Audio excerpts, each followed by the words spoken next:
celebrate the bond between our two countries. Soft laws, Spanish and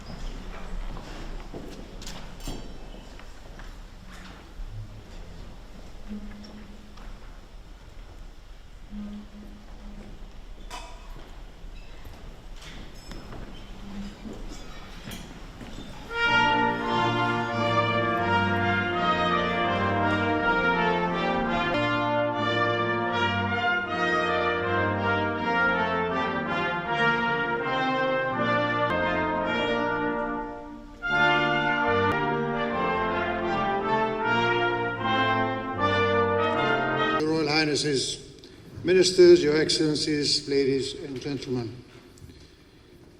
I would like to first express our sincere thanks to Your Majesty and Queen Silvia, to the royal family, and to all those present here tonight for their affectionate welcome on our state visit to the Kingdom of Sweden. After several postponements, some formal, some informal, due to the pandemic mainly, it is truly a joy to be here in Stockholm and share this grand evening with you. We fulfill at last our long wish to visit Sweden. Today, the Queen and I wholeheartedly hope that this trip will serve as an expression of the special friendship that brings even closer our two countries. Geographically distant at the north and south of Europe, but united by the same values and permanent principles. I do appreciate, Your Majesty, your mention of so many instances in which we're bound together, not only for national interests, but also for particularly family ties. Indeed, Spain and Sweden share the fundamental democratic principles and values that lay at the foundation of today's Europe. We are both proud of our institutions based on the rule of law and of our inclusive societies where human rights are protected and equal and fair opportunities are offered to all, notwithstanding social, economic, or gender differences. This shared understanding is also the basis of our joint actions at the international level. In these difficult times, we both have reaffirmed our commitment to strengthen multilateralism, since we believe it is the principal way, often the only way, to find effective and lasting solutions to the global challenges we all currently face, especially, for example, in the field of environmental protection and the fight against climate change, or against future pandemics like COVID-19, which we still have not totally defeated. Spain and Sweden firmly place their trust in international organizations as the most appropriate framework to deal with pressing and multifaceted challenges that require international cooperation and solidarity to find viable and successful solutions. We are both strong advocates of world peace.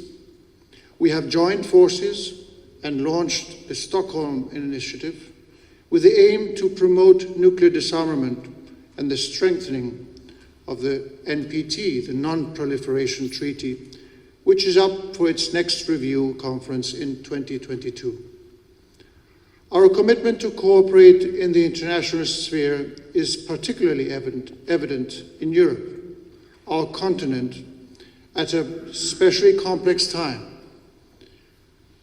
where we see many doubts arise and a new air of mistrust lurking around. At the EU, Spain and Sweden not only sit side by side at the Council, but also work together to build a strong, democratic, prosperous, and just Europe. However, we also need a Europe closer to its citizens, one that leaves nobody behind and looks out for the most vulnerable. A Europe that upholds solidarity as its true hallmark. Both our countries share as well the view of an open economy with free and fair trade in a global market that is increasingly competitive. Our global companies, many of them world leaders in their respective fields, are at the forefront of knowledge and cutting-edge technologies in numerous sectors.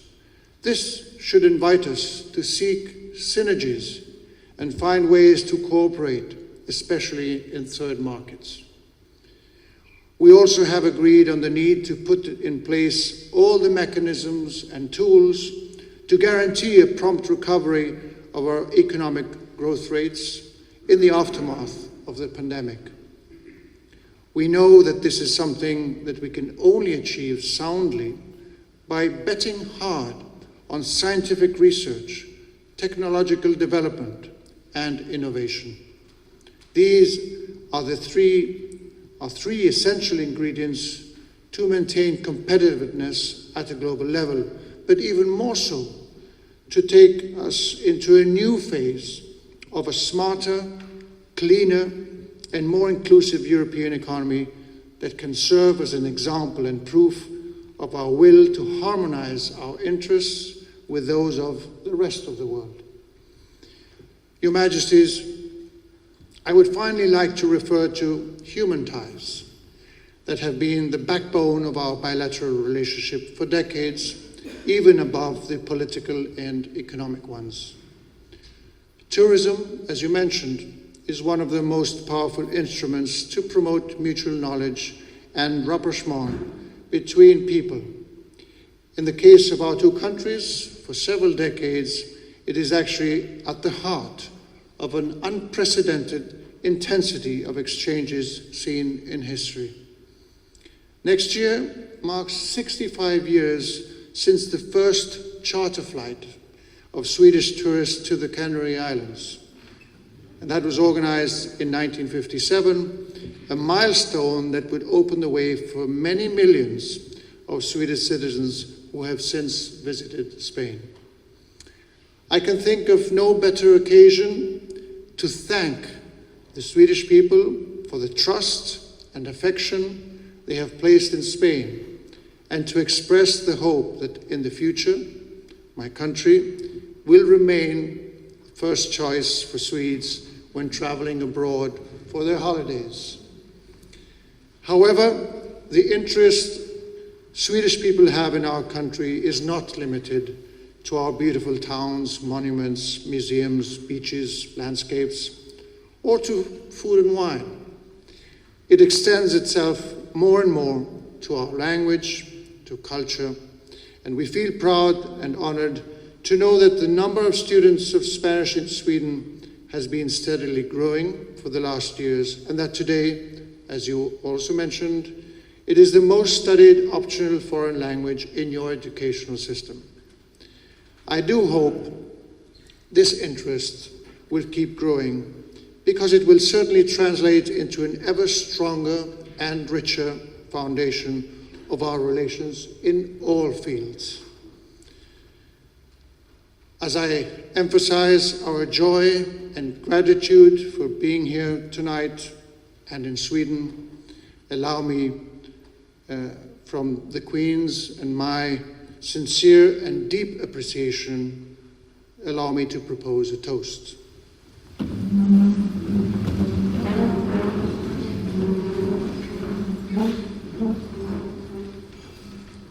Your Majesty, ladies and gentlemen, to their Majesties, to the Swedish people, and to the greater friendship and cooperation between our two countries. Skål. Salud.